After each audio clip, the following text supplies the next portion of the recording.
Oi, oi, mais um vídeo no canal. Hoje a gente vai voltar a falar sobre jejum intermitente. Por que que eu deixei de fazer jejum intermitente, mesmo gostando dos resultados? Então, se você é uma mulher ativa, que treina, fica comigo até o final desse vídeo que eu vou te explicar por que talvez o jejum não seja a melhor estratégia para você que quer perder gordura e, deixar o corpo bonito. Meu nome é Natália Costec, para quem não me conhece, eu sou cientista do treinamento, sou formada em esporte pela USP há 20 anos e agora eu faço um doutorado em psicofisiologia do exercício. Se você quer saber mais como descomplicar o fitness e melhorar, sua estética sem comprometer sua saúde, eu sugiro que você se inscreva no canal, mande suas dúvidas que eu estou aqui para ajudá-los nesta missão.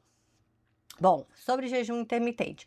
Qual que é o alicerce do jejum intermitente? Por que que ele se tornou isso que é hoje, né? Com tantas pessoas fazendo de uma forma, eu diria, sem tanta pensar muito, né? Se ele serve para você. Diria de uma forma sem muito conhecimento, né? Então pega vídeos aí e fazem o jejum intermitente, porque de uma forma milagrosa, diria assim, né? Que promete mundos e fundos. Da onde vem a base, o alicerce do jejum intermitente? Neste vídeo aqui, eu vou começar a usar alguns vídeos que eu achei também no TikTok para dar embasamento também, né, pro que eu tô falando. Então vamos lá, vamos ao primeiro vídeo. Começa a observar as coisas desse jeito, o que você nota, para que serve, por exemplo, o jejum? O jejum é uma ferramenta potente que algumas vezes ela é utilizada pelos nutricionistas, alguns nutrólogos, para que você consiga ter uma queda rápida de insulina. A insulina em excesso, ela causa resistência à insulina, que causa fome central. Então, o primeiro efeito que você tem com a diminuição da insulina é a melhora da resistência periférica à insulina e a diminuição do reflexo de fome central. Só que quando você persiste nessa situação, o que acaba acontecendo? Você tem uma diminuição de insulina tão grande que você não tem insulina mais para sustentar a sua síntese proteica muscular. Então, qual é o fim da pessoa que faz jejum intermitente? É uma musculatura flácida, e se ela quer fazer essa dieta porque ela quer perder gordura, ela quer melhorar a massa muscular dela, ela quer resultados estéticos, nada contra a estética, mas qual é o resultado estético? Não é uma dieta que, aliás, não é uma ferramenta nutricional, uma ferramenta de estratégia dietética que se prova eficiente para que você tenha esse resultado. Porque em algum momento você vai começar a custar massa muscular essa brincadeira. Então, é basicamente isso, né? O jejum, ele funciona muito bem para essa diminuição dessa resistência insulínica. Então, ele é ruim de maneira nenhuma. Inclusive, eu tive bons resultados com ele. Mas ele funciona muito bem, principalmente para quem tem problemas com metabólicos, né? Então, estou falando resistência à insulina, né? Se você tem muitos picos de insulina, se você tem pré-diabetes, se você tem, né, até fatores como o diabetes tipo 2, não tipo 1, se você tem síndrome do ovário policístico, ele é muito recomendado, tá? Então, existe sim alguns critérios, né? Enfim, algumas situações que ele é muito favorável. Não estou aqui desmerecendo, né, o jejum. Inclusive, ele não é uma moda, né? Eu sei que as pessoas hoje em dia fazem isso assim para emagrecer, e nesse sentido ele voltou como para emagrecer, mas ele é uma estratégia alimentar milenar, né? Inclusive muito utilizada em religiões. Então, alguns estudos, por exemplo, né, que eu citei, inclusive no vídeo anterior, e que eu vou, de repente, posso deixar aqui na legenda para vocês, que falam da questão do cortisol, eles usam muito o Ramadã. Então, no Ramadã, né, tipo, que é no islamismo, as pessoas, elas precisam durante um mês se alimentar só à noite, né? Então, depois do pôr do sol e antes do sol nascer, elas ficam o dia inteiro sem comer. E obviamente que eles usam, né, já que as pessoas fazem, né, que é um ritual, que é uma coisa religiosa, eles usam essa população para estudar os efeitos do jejum, tá? Então, tem vários estudos que utilizam nessa população. Então, de forma nenhuma, né, ele é ruim. Eu só não acho que ele serve para todo mundo. E aí eu vou contar então a minha história aqui, porque se você é mulher, né, se você tá perto ali, né, na perimenopausa, na menopausa, tem umas questões, inclusive, hormonais, que você precisa tomar cuidado para fazer o jejum. E também, se você é ativa, né? Se você é uma mulher que treina, que é o meu caso, por exemplo, ele provavelmente não é indicado para você, porque você tem, talvez você perca mais coisas, né? Você tem fatores que pioram, né, o que você quer no longo prazo, em detrimento de uma coisa de curto prazo. Então, eu vou entrar nessas questões, tá? Mulheres, principalmente, numa questão de idade e ativas. E por que mulheres? Então, quando eu comecei, por que que eu comecei a fazer jejum, tá? Quando eu comecei a fazer jejum, eu já tinha, e aí até foi um dos comentários que o pessoal deixou no outro vídeo. Ah, Nath, mas para você fazer jejum, seu corpo tem que estar adaptado, né? Então, assim, não é começar a fazer jejum, você precisa estar adaptada e você precisa ter déficit calórico, que é uma coisa que eu vou falar daqui a pouco, inclusive. Gente, eu já fazia low carb por 3 anos, tá? Há mais de 3 anos. Então, eu sempre gostei, li muitos dos livros, inclusive de Atkins, né? Quando eu fui fazer, eu já estava na faculdade ainda, a gente está falando disso assim, 2006, 2007, eu já estudava sobre a low carb. Só que quando eu treinava e tinha uma academia, eu treinava para competição de CrossFit, no CrossFit, dentro do CrossFit, eles usam muito a questão da dieta da zona e da baixa concentração de carboidrato. Então eu já fazia por uma questão cultural do meio que eu estava inserida, tá? Então eu já tinha uma adaptação ao jejum. Eu comecei a fazer o jejum porque eu queria aumentar os meus ganhos, né? Então eu treinava 2, 3 horas por dia. Gente, eu treinava muito, né? Eu treinava para competir. Então, meu objetivo, além, óbvio que tinha uma questão estética, mas era performance também. Eu ia para campeonato, eu precisava performar. Então, dependia daquilo. A minha academia, eu levava o nome da academia, eu levava os alunos. Então, era uma questão também, né, de performance. Só que, obviamente, eu queria secar mais, sempre queria secar mais, sempre queria secar mais. E aí, eu comecei a fazer o jejum, mas por uma questão de. Ai, deixa eu tirar essa. Por uma questão, inclusive, mais de comodidade, que eu acho que muitas das pessoas acabam entrando nessa, assim, fazendo por uma questão de comodidade. Por quê? É mais fácil de fazer. Você não tem que pensar muito, né, no que você vai comer. Você só simplesmente corta ali, tira um tempo de alimentação, da janela de alimentação que eles falam, e tudo bem, né? Vai ficar tudo bem. Obviamente que não é isso, tá, gente? A gente precisa pensar no como a gente vai se alimentar. Mas se você já tem uma alimentação boa ali, né? Tipo, se você tá adaptado, se você não tem fome, por que que você vai comer, né? E aí eu comecei por essa questão, assim, por mais praticidade, tá? Só que o que começou a dar errado, então, né? Por que que eu, né, comecei a ver, putz, será que é por aí? Primeiro, eu estava sempre cansada. Depois, no meio de tudo isso, eu tive uma filha. Então, as noites, as restrições de sono, eu também queria voltar, né, a perder peso, então continuava com o jejum. Mas eu estava sempre cansada, os meus treinos não rendiam, então era muito difícil, sabe? Eu ver evolução dentro do treino, e eu levantava carga, né? Então precisava de energia até para treinar. Talvez o humor ali, então, por falta de sono, por regulação ali de ficar sem comer, né? Esse estresse. E também tinha uma questão que era isso, assim, durante a semana, na rotina, tudo bem. Mas no fim de semana, pô, eu queria tomar café da manhã com a minha família, sabe? Sentar, comer um pãozinho, tal. E aí, cara, eu me sentia super culpada. Então tinha um efeito psicológico que não era muito bom, né, no geral. E aí, o que que eu descobri recentemente, tá, gente? Assim, os estudos mais recentes, que inclusive eu trouxe, né, no vídeo anterior, e eu vou colocar aqui, o que que eles falam? Primeiro, a gente tem uma diferença fisiológica bem grande na concentração de tipo celular, né, de tipo de músculo, né, de tipo de fibra muscular, desculpa, para mulheres e homens. Então, assim, as mulheres têm uma predominância de fibras do tipo 1. O que que é isso, Nath? São fibras de contração mais lenta. Tanto é que as mulheres elas vão melhores em exercícios de resistência, né? Então, corridas de longa distância, natação de longa distância, elas têm mais resistência. Porque essas fibras do tipo 1, elas se utilizam, a energia básica delas é a gordura. Então, elas conseguem contrair por mais tempo, são fibras de resistência. Já os homens têm uma concentração de fibras do tipo 2, que são fibras mais rápidas, de contração rápida.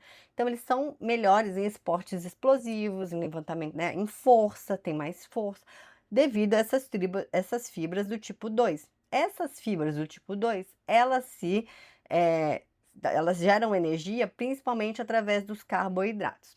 Então, o que que isso quer dizer? Quer dizer que as mulheres têm uma flexibilidade, né, uma vantagem, né, metabólica maior, né, do que os homens no recurso de gastar gordura como fonte de energia, tá?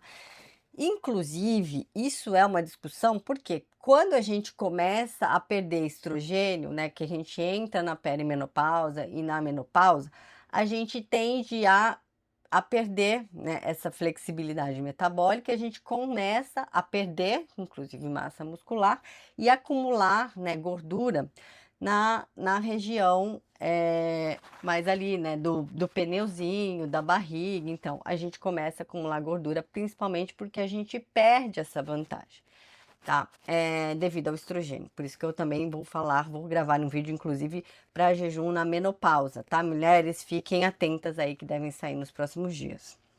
Então, e aí, os estudos mais recentes que eu citei anteriormente, no vídeo anterior, e que eu vou deixar aqui também citado, o que que eles mostram? Principalmente naquelas mulheres, né, ou nos indivíduos que fazem o Ramadã lá, que você tem uma questão hormonal com relação ao cortisol, quando você não come de manhã, tá? Então, a gente tem pico de cortisol até as 9 da manhã. Obviamente que se alimentar ali, né, ou antes ou depois, ele dá uma regulada nesse cortisol. Por que que o cortisol é importante, é super importante? A galera, né, às vezes, fala mal do cortisol, mas é que ele deixa a gente pronto. Então, a gente tem um pico porque a gente precisa acordar, a gente precisa levantar, a gente precisa colocar nesse estado de prontidão para reagir, para começar o dia.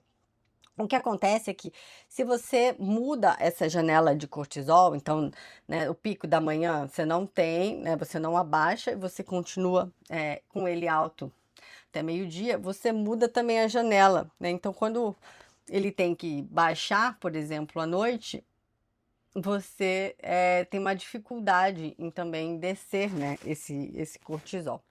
E aí, então, quer dizer que você muda de 9, vai para meio-dia, né? E quando tem que estar mais baixo ali no final do dia, ele também ainda não está tão baixo. Então, isso prejudica o sono, que tem interferência, além do cortisol, tem uma interferência ali na questão metabólica, sim, porque ela vai te deixar num estado de alerta o dia todo, né? E esse acúmulo do cortisol, do eixo HPA, como eu falei, se acumulado cronicamente, né, de forma de estresse crônico, né? Por exemplo, você vai, né, fica numa restrição alimentar, o seu corpo começa a querer manter a energia, né? E te dá uma série de coisas, como problemas de ansiedade, enfim, depressão, eles estão relacionados a esse acúmulo crônico, né? Do cortisol. E aí, mas o fato de não dormir ou não dormir bem, não ter a qualidade de sono, também afeta no emagrecimento. Então, são efeitos em cadeia, né? São efeitos que vão se sobrepondo. Porque o fato de você não dormir bem, a gente sabe também que quando as pessoas não dormem bem, elas sentem mais vontade de comer, né? E comem alimentos mais palatáveis. Então, tem uma questão né, na regulação central da fome, inclusive no tipo de alimento que você vai escolher, tá? Então, como é que eu percebi que o meu corpo não estava indo legal, não tava tão bem, né? Que talvez isso estivesse impactando, tá? Aí vou colocar um outro vídeo pra gente refletir também. Coisa. O jejum intermitente, ele não é uma permissão para você comer o que você quiser. Por exemplo, eu sofri 16 horas de jejum, então eu vou comer o que eu quiser nas 8 horas de alimentação. Longe disso. E pelo contrário, se você fizer isso, você piora e muito o que é o resultado que você quer com o jejum intermitente, viu, Renato? Eu não sei se quem te falou estava pensando isso, ou se você estava pensando isso. Então, voltando aqui, eh, também foi uma das coisas que as pessoas colocaram lá no vídeo anterior. Ah, Nath, mas tem que fazer o déficit calórico, né? Enfim, você tem que pensar nisso. Obviamente, não adianta você fazer o jejum e comer, né, igual maluca, na sua janela alimentar. Eu não tinha esse problema, né?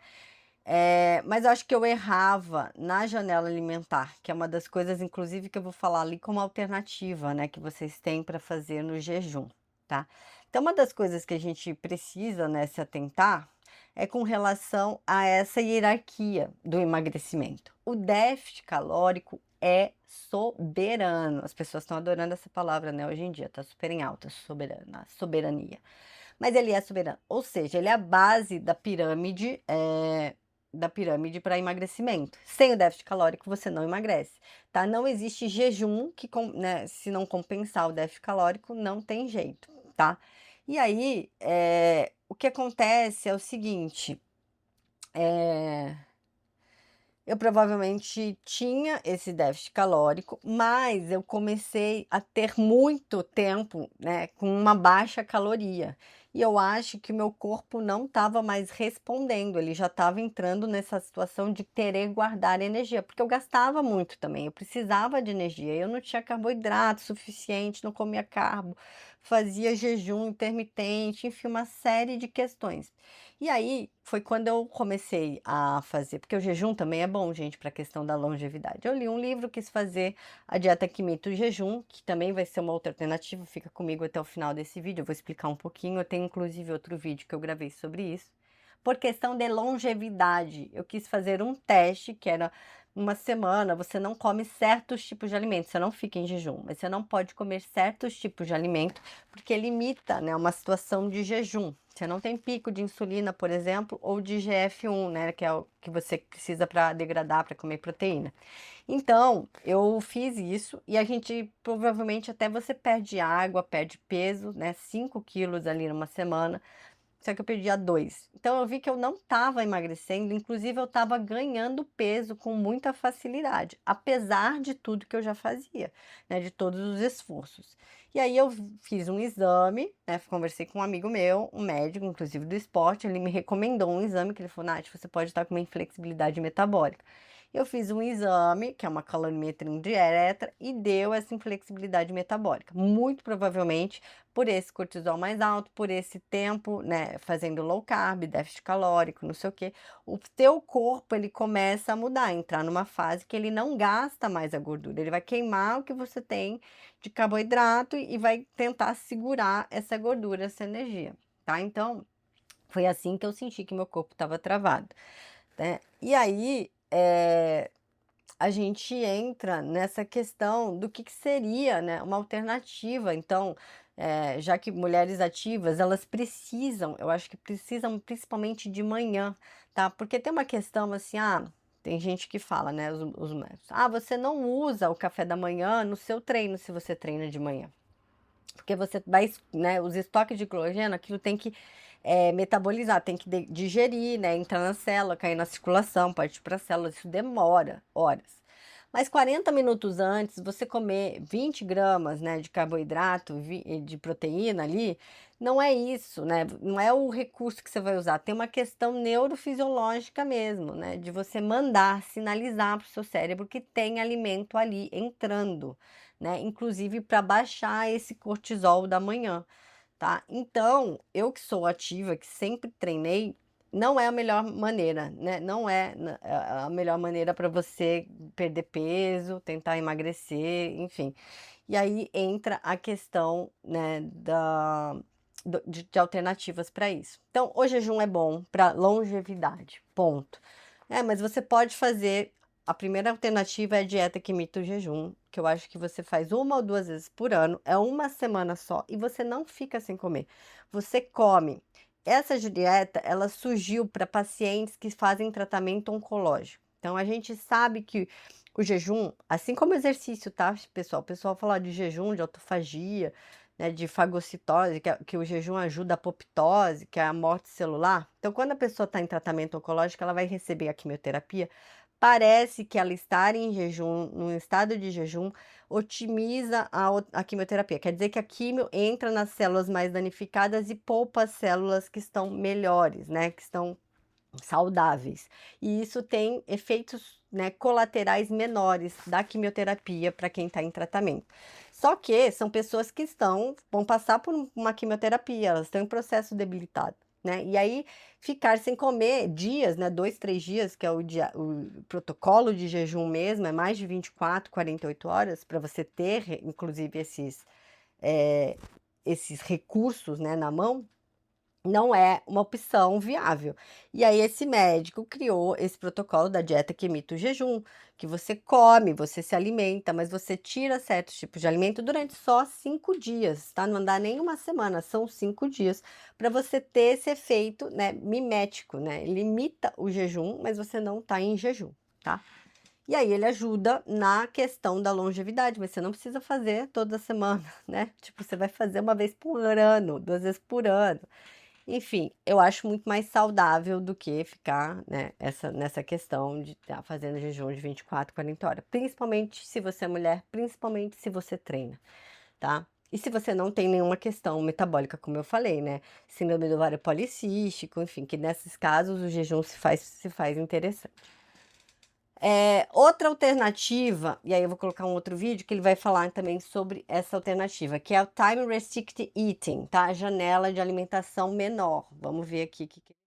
O melhor jejum intermitente que você pode fazer é o jejum intermitente que você faz das 7 às 15. Esse é o melhor, tá bom? Ou talvez das 8 às 16. Por quê? Porque você concentra a janela alimentar no momento onde você tem maior captação periférica de energia. Então tem esse pulo do gato, tá? Então, voltando aqui, uma outra alternativa é você não fazer jejum de 24, de 48, mas você ter uma janela alimentar menor. Só que ele fala ali, que eu acho muito interessante, você usar essa janela alimentar, não pular o café da manhã. É você jantar mais cedo, né? Ele fala às 4 e aí tomar o café da manhã até às 8, né? Então você tem uma janela ali de 16. Ou tomar o café às 7, né? E das 7 às 15 se alimentar, fazer a janela alimentar, e aí parar de comer às 15 horas, tá? Pode ser uma alternativa que é muito mais saudável. Hoje em dia, a gente sabe, inclusive, que você vai respeitar essa cronobiologia. Então, você vai estar fazendo, né? E eu acho que essa janela nem precisa ser tão grande, tá, gente? Com 12 horas ali é uma janela bem ok. Mas se você quiser fazer 16, que é um protocolo, enfim, muito utilizado, você usa disso, porque você vai estar respeitando esse seu relógio biológico, esse cronotipo, seu cronotipo. Você vai dormir à noite, você vai, né? Então você já fica em jejum ali. Isso não vai mexer nessa questão hormonal, né? E você vai conseguir tomar um café da manhã, né? Ter minimamente essa sinalização, né, neural, essa sinalização para o seu cérebro falando, ó, tudo bem, já começamos o dia, né? Tem energia aqui, podemos, né, melhorar, ter mais eficiência nesse treinamento, tá? Então, assim, pessoal, de novo, não estou demonizando, existem certos casos, mas eu acredito que não é para todo mundo, nem todo mundo passa bem. Tem muita gente que deixou ali que não conseguiu fazer jejum, que inclusive engordou com o jejum, porque depende né, do que come depois. Tem gente que passa mal, que se sente tonta, enfim, não é para todo mundo, não é para todo mundo, nem precisa ser. Eu só queria terminar aqui também que não existe nenhum estudo que comprova que o jejum é melhor que qualquer outra dieta. E quando a gente está falando de dieta e exercício, a gente precisa entender que a gente tem que levar isso no longo prazo. Então, procure, né, uma dieta, inclusive hoje eu não faço nem low carb, porque também não é melhor do que qualquer outra dieta que você tenha o déficit calórico, ela emagrece igual. Procure uma dieta que você consiga encaixar, né, dentro da sua rotina, que você consiga ter adesão, que faz sentido para você, tá? Que é uma das coisas que eu prego muito aqui, né, com relação ao exercício. Inclusive, eu tenho uma consultoria de treinamento, aonde a gente monta e acompanha, né, com você toda essa questão do exercício físico, do treinamento físico, que faz sentido, quantas vezes, intensidade.